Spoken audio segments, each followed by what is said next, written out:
Hey guys, I'll do it this way. No. Hey guys, I'm doing some work on a couple switches and outlets in my bathroom.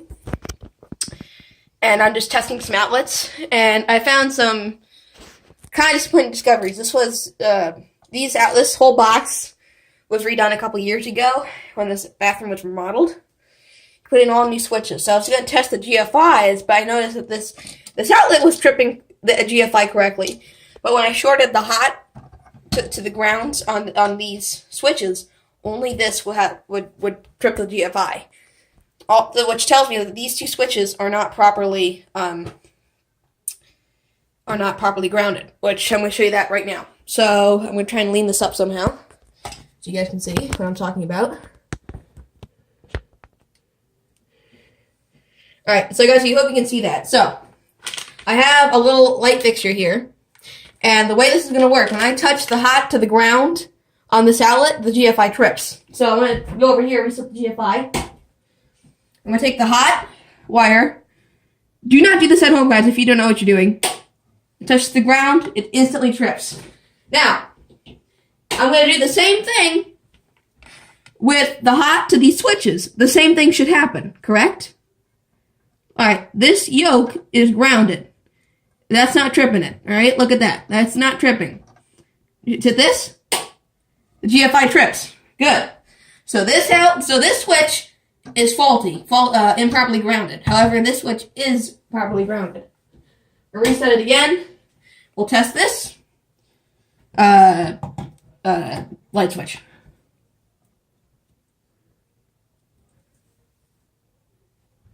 See? It's not tripping. This is an extremely dangerous situation, because if a hot wire were to touch this switch right here, if I touch this and I touch something else grounded, like this faucet right here, I would get electrocuted, and it wouldn't be good.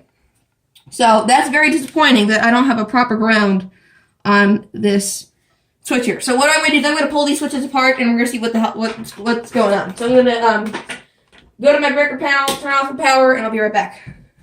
I was also going to get some lights in here.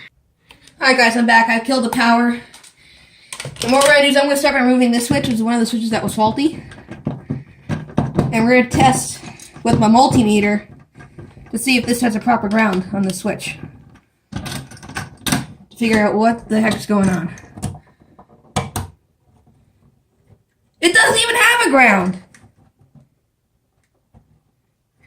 Look at that. Isn't that crazy? I pulled this whole thing apart, and there isn't even a ground on that, on that screw there. That is a complete code violation. Alright, I'm gonna pull this other switch apart and see what's going on with this one. This one was the one that we tested that was tripping the GFI.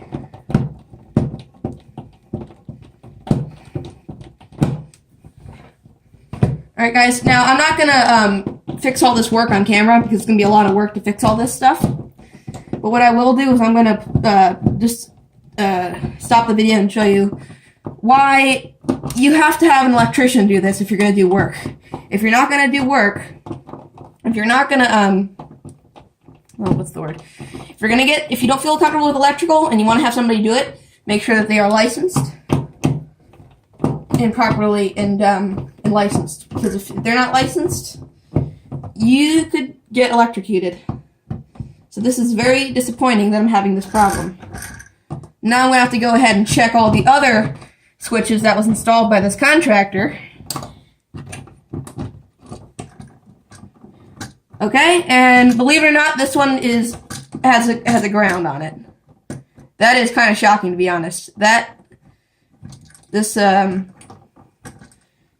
This light switch has a ground, which is really surprising to me, to be honest.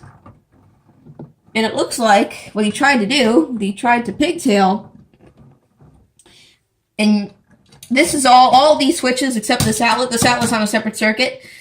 But these three switches are on their own circuit, and this outlet's on a separate circuit. This guy here, I'm going to show you this, because this is really poor workmanship. Instead of using pigtails, you can't see, let me see if I can turn my camera on. Alright, you're supposed to have a pigtail for the common hot for each switch. He just jumpered a hot from this switch to another.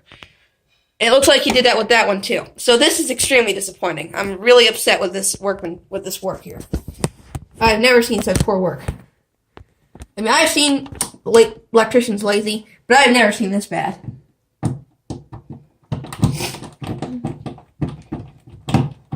I'm gonna undo this. We're gonna check out what's going on with this one. I thought that it was just gonna be a loose ground, but now I know. They didn't even connect the grounding wire to this. Really shameful.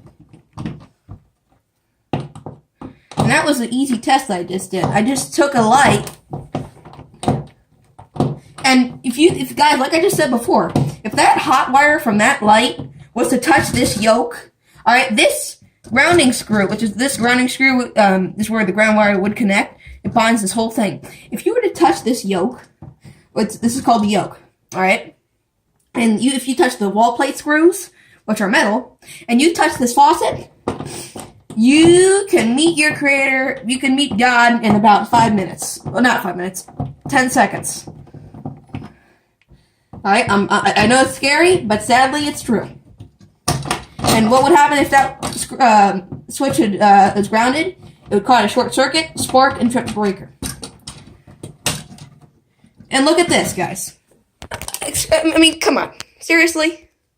I know I'm really angry, which I am. Look at this. There is no ground on this switch. No, there's a ground on this switch. I don't understand why he put a ground on this switch, and he didn't put a ground on all other switches. He also put a ground on this outlet. That's what I was wondering. That's the whole reason why I pulled this apart was that I noticed that this grounding wire came loose. Alright, guys. I'm going to fix this, and this is just extremely disappointing. I'm going to fix this, and I'll be back with another YouTube video. Alright, guys. So I hope you enjoyed. I'm going to fix all this mess up, and I'll see you guys later. Bye-bye.